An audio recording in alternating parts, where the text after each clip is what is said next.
शांति। 5/9/2020 की साकार मुरली। बाबा कहते, मीठे बच्चे, इस बेहद के नाटक में तुम आत्माओं को अपना अपना पार्ट मिला हुआ है। अभी तुम्हें यह शरीर रूपी कपड़े उतार घर जाना है, फिर नए राज्य में आना है। प्रश्न: बाप कोई भी कार्य प्रेरणा से नहीं करते, उनका अवतरण होता है। यह किस बात से सिद्ध होता है? उत्तर: बाप को कहते ही हैं करन करावनहार। प्रेरणा का तो अर्थ है विचार। प्रेरणा से कोई नई दुनिया की स्थापना नहीं होती है। बाप बच्चों से स्थापना कराते हैं। कर्मेंद्रियों बगैर तो कुछ भी करा नहीं सकते, इसलिए उन्हें शरीर का आधार लेना होता है। ओम शांति। रूहानी बच्चे रूहानी बाप के सामने बैठे हैं। गोया आत्माएं अपने बाप से सन्मुख बैठी हैं। आत्मा जरूर जिस्म के साथ ही बैठेगी। बाप भी जब जिस्म लेते हैं तभी सन्मुख होते हैं। इसको ही कहा जाता है आत्मा परमात्मा अलग रहे बहुकाल। तुम बच्चे समझते हो, ऊंचते ऊंच बाप को ही ईश्वर प्रभु परमात्मा भिन्न नाम दिए हैं। परमपिता कभी लौकिक बाप को नहीं कहा जाता। सिर्फ परमपिता लिखा तो भी हर्जा नहीं है। परमपिता अर्थात वह सभी का पिता है। एक बच्चे जानते हैं परमपिता अर्थात वह सभी का पिता है। एक बच्चे जानते हैं हम परमपिता के साथ बैठे हैं। परमपिता परमात्मा और हम आत्माएं शांति धाम के रहने वाले हैं। यहाँ पाठ बजाने आते हैं। सतयुग से लेकर कलयुग अंत तक पाठ बजाया है। यह हो गई नई रचना। रचता बाप ने समझाया है कि तुम बच्चों ने ऐसे पाठ बजाया है। आगे यह नहीं जानते थे कि हमने 84 जन्मों का चक्र लगाया है। अभी तुम बच्चे से ही बाप बात करते हैं।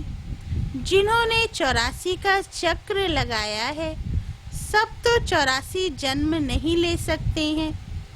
यह समझना है, यह समझाना है कि 84 का चक्र कैसे फिरता है। बाकी लाखों वर्ष की तो बात ही नहीं। बच्चे जानते हैं कि हम हर 5000 वर्ष बाद पाठ बजाने आते हैं। हम पाठधारी हैं। ऊंचते ऊंच भगवान का भी विचित्र पाठ है। ब्रह्मा और विष्णु का विचित्र पाठ नहीं कहेंगे। दोनों ही 84 का चक्र लगाते हैं। बाकी शंकर का पार्ट इस दुनिया में तो है नहीं। त्रिमूर्ति में दिखाते हैं स्थापना, विनाश, पालना।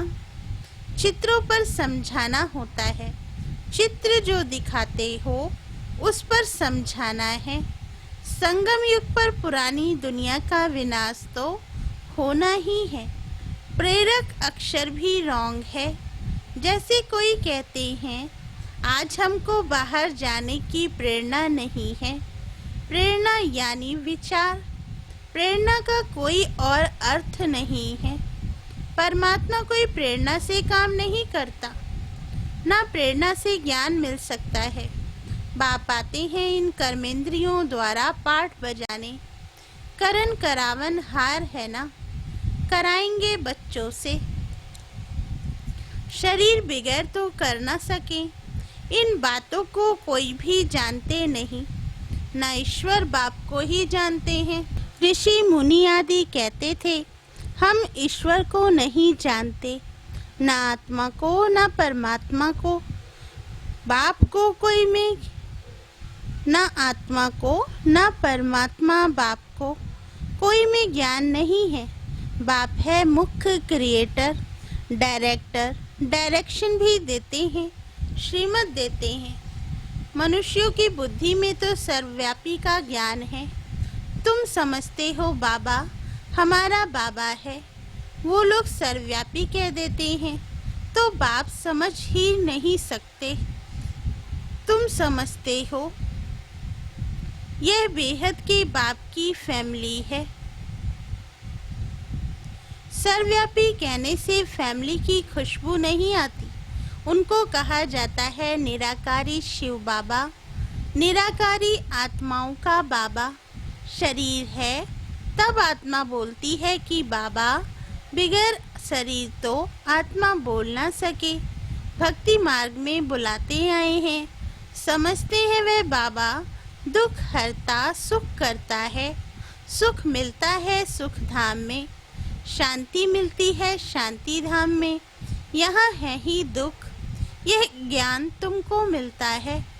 संगम पर पुराने और नए के बीच बाप आते ही तब है जब नई दुनिया की स्थापना और पुरानी दुनिया का विनाश होना है।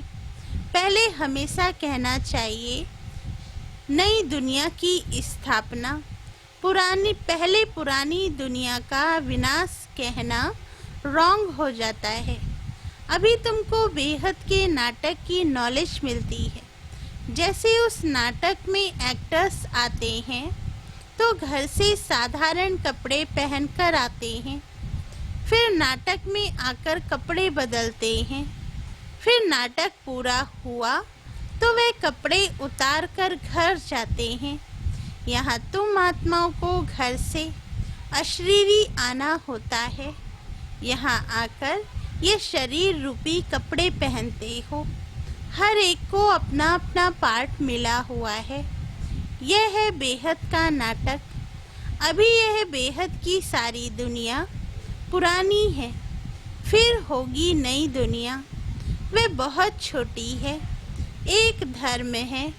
तुम बच्चों को इस पुरानी दुनिया से निकल फिर हद की दुनिया में, नई दुनिया में आना है, क्योंकि वहाँ है एक धर्म।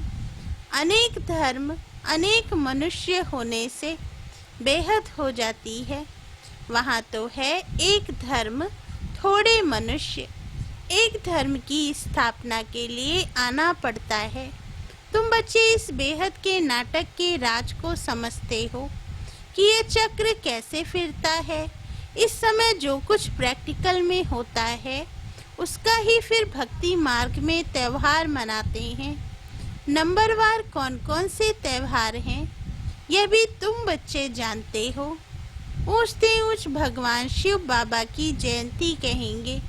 वह जब आए तब फिर और त्यौहार बने। शिव बाबा पहले पहले आकर गीता सुनाते हैं, अर्थात आदि मध्य अंत का ज्ञान सुनाते हैं। योग भी सिखाते हैं, साथ साथ तुमको पढ़ाते भी हैं। तो पहले पहले बाप आया, शिव जयंती हुई, फिर कहेंगे गीता जयंती। आत्माओं को ज्ञान सुनाते हैं तो गीता जयंती हो गई।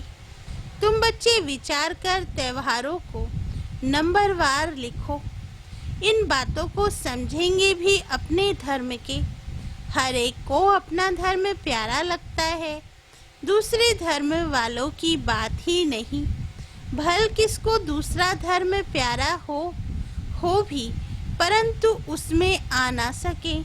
स्वर्ग में और धर्म वाले थोड़े ही आ सकते हैं। झाड़ में बिल्कुल साफ है। जो धर्म जिस समय आते हैं फिर उस समय आएंगे। पहले बाप आते हैं, वही आकर राजयोग सिखलाते हैं। तो कहेंगे शिव जयंती, सो फिर गीता जयंती, फिर नारायण जयंती। वह तो हो जाता सतयुग, वो भी लिखना पड़े नंबरवार। यह ज्ञान की बातें हैं। शिव जयंती कब हुई वह भी पता नहीं है। ज्ञान सुनाया जिसको गीता कहा जाता है, फिर विनाश भी होता है। जगदम्बा आदि की जयंती का कोई हॉलीडे नहीं है। मनुष्य किसी की भी तिथि, तारीख आदि को बिल्कुल नहीं जानते। लक्ष्मी नारायण राम सीता के राज्य को ही नहीं जानते। 2500 वर्ष में जो आए हैं उनको जानते हैं, परंतु उनसे पहले जो आदि सनातन देवी देवता थे उनको कितना समय हुआ कुछ नहीं जानते। 5000 वर्ष से बड़ा कल्प तो हो न सके। आधा तरफ तो ढेर संख्या आ गई है, बाकी आधा में इनका राज्य है। फिर जास्ती वर्षों का कल्प हो कैसे सकता? 84 लाख जन्म भी नहीं हो सकते। वो लोग समझते हैं कलयुग की आयु लाखों वर्ष है। मनुष्यों को अंधियारे में डाल दिया है। कहाँ सारा ड्रामा 5000 वर्ष का, कहाँ सिर्फ कलयुग के लिए कहते कि अभी 40,000 वर्ष शेष हैं। जब लड़ाई लगती है तो समझते हैं भगवान को आना चाहिए, लेकिन भगवान को तो आना चाहिए संगम पर। महाभारत लड़ाई तो लगती ही है संगम पर। बाप कहते हैं मैं भी कल्प कल्प संगम युग पर आता हूँ। बाप आएंगे नई दुनिया की स्थापना, पुरानी दुनिया का विनाश कराने। नई दुनिया की स्थापना होगी तो पुरानी दुनिया का विनाश जरूर होगा। इसके लिए लड़ाई है। इसमें शंकर के प्रेरणा आदि की तो कोई बात नहीं। अंडरस्टूड पुरानी दुनिया खलास हो जाएगी। मकान आदि तो अर्थक्वेक में सब खलास हो जाएंगे, क्योंकि नई दुनिया चाहिए। नई दुनिया थी जरूर। दिल्ली परिस्तान थी, जमुना का कंठा था, लक्ष्मी नारायण का राज्य था। चित्र भी है। लक्ष्मी नारायण को स्वर्ग का ही कहेंगे। तुम बच्चों ने साक्षात्कार भी किया है कि कैसे स्वयंवर होता है। ये सब पॉइंट्स बाबा रिवाइज कराते हैं। अच्छा, पॉइंट्स याद नहीं पड़ती हैं तो बाबा को याद करो। बाप भूल जाता है तो टीचर को याद करो। टीचर जो सिखलाते हैं वह भी जरूर याद आएगा ना। टीचर भी याद रहेगा, नॉलेज भी याद रहेगी। उद्देश्य भी बुद्धि में है, याद रखना ही पड़े, क्योंकि तुम्हारी स्टूडेंट लाइफ है ना। यह भी जानते हो जो हमको पढ़ाते हैं वह हमारा बाप भी है। लौकिक बाप कोई गुम नहीं हो जाता है। लौकिक, पारलौकिक और फिर यह है अलौकिक। इनको कोई याद नहीं करते। लौकिक बाप से तो वर्षा मिलता है, अंत तक याद रहती है। जन्म बाई जन्म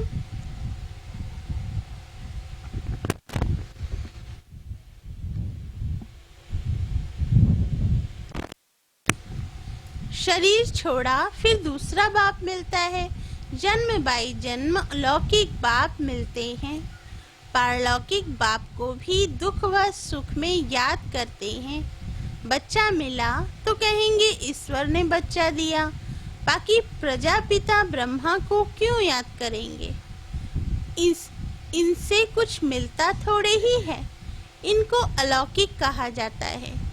बाबा कहते तुम जानते हो हम ब्रह्मा द्वारा शिव बाबा से वर्षा ले रहे हैं। जैसे हम पढ़ते हैं यह रथ भी निमित्त बना हुआ है। बहुत जन्मों के अंत में इनका शरीर ही रथ बना है। रथ का नाम तो रखना पड़ता है ना।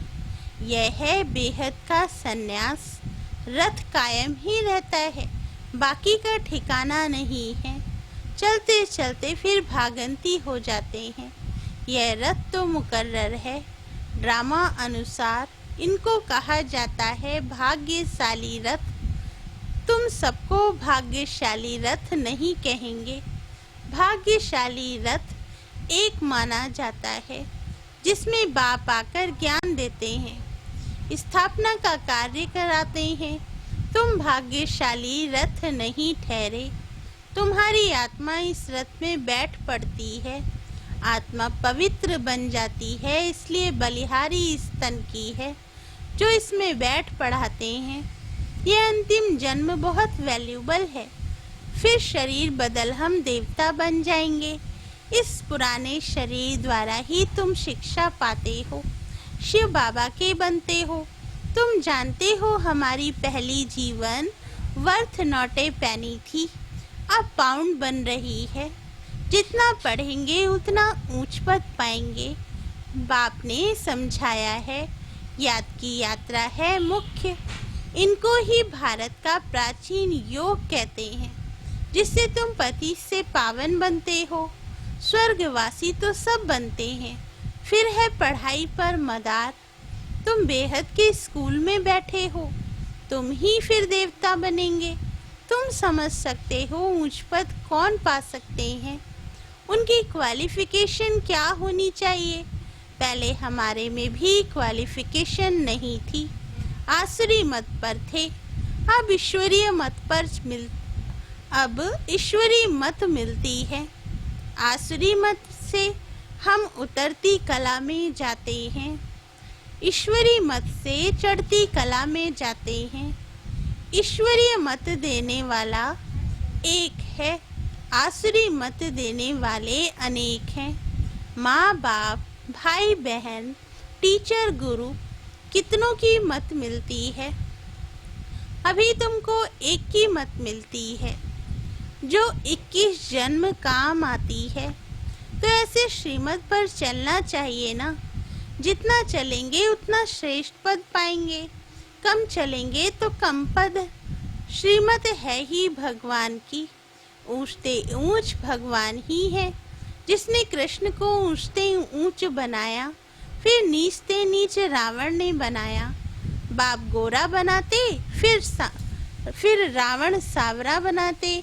बाप वर्षा देते हैं, वह तो है ही वाइसलेस। देवताओं की महिमा गाते हैं, सर्वगुण संपन्न, 16 कला संपूर्ण। सन्यासियों को संपूर्ण निर्विकारी नहीं कहेंगे। सतयुग में आत्मा और शरीर दोनों पवित्र होते हैं। देवताओं को सब जानते हैं, वो संपूर्ण निर्विकारी होने के कारण संपूर्ण विश्व के मालिक बनते हैं। अभी नहीं है, फिर तुम बनते हो। बाप भी संगम युग पर आते हैं। ब्रह्मा के द्वारा ब्राह्मण, ब्रह्मा के बच्चे तो तुम सब ठहरे। वह है ग्रेट ग्रेट ग्रैंडफादर। बोलो, प्रजापिता ब्रह्मा का नाम नहीं सुना है? परमपिता परमात्मा ब्रह्मा द्वारा ही सृष्टि रचेंगे ना। ब्राह्मण कुल है, ब्रह्मा मुख वंशावली भाई बहन हो गए। यहाँ राजा रानी की बात नहीं, यह ब्राह्मण कुल तो संगम का थोड़ा समय चलता है। राजाई ना पांडवों की है ना कौरवों की। अच्छा, मीठे मीठे सिकिल दे बच्चों प्रति माता पिता बाप दादा का याद प्यार और गुड मॉर्निंग। रूहानी बाप की रूहानी बच्चों को नमस्ते। धारणा के लिए मुख्य सार। फर्स्ट पॉइंट, 21 जन्म श्रेष्ठ पद का अधिकारी बनने के लिए सब आसुरी मतों को छोड़ एक ईश्वरी मत पर चलना है, संपूर्ण वाइसलेस बनना है। सेकंड पॉइंट, इस पुराने शरीर में बैठ बाप की शिक्षाओं को धारण कर देवता बनना है। यह है बहुत वैल्यूबल जीवन, इसमें वर्थ पाउंड बनना है। वरदान, सर्व संबंधों के सहयोग की अनुभूति द्वारा निरंतर योगी सहज योगी भव। वरदान का सार, हर समय बाप के भिन्न भिन्न संबंधों का सहयोग लेना अर्थात अनुभव करना ही सहज योग है। बाप कैसे भी समय पर संबंध निभाने के लिए बंधे हुए हैं। सारे कल्प में अभी ही सर्व अनुभवों की खान प्राप्त होती है। इसलिए सदा सर्व संबंधों का सहयोग लो और निरंतर योगी सहज योगी बनो, क्योंकि जो सर्व संबंधों की अनुभूति व प्राप्ति में मग्न रहता है वह पुरानी दुनिया के वातावरण से सहज ही उपराम हो जाता है। स्लोगन: सर्व शक्तियों से संपन्न रहना यही ब्राह्मण स्वरूप की विशेषता है। अच्छा, ओम शांति।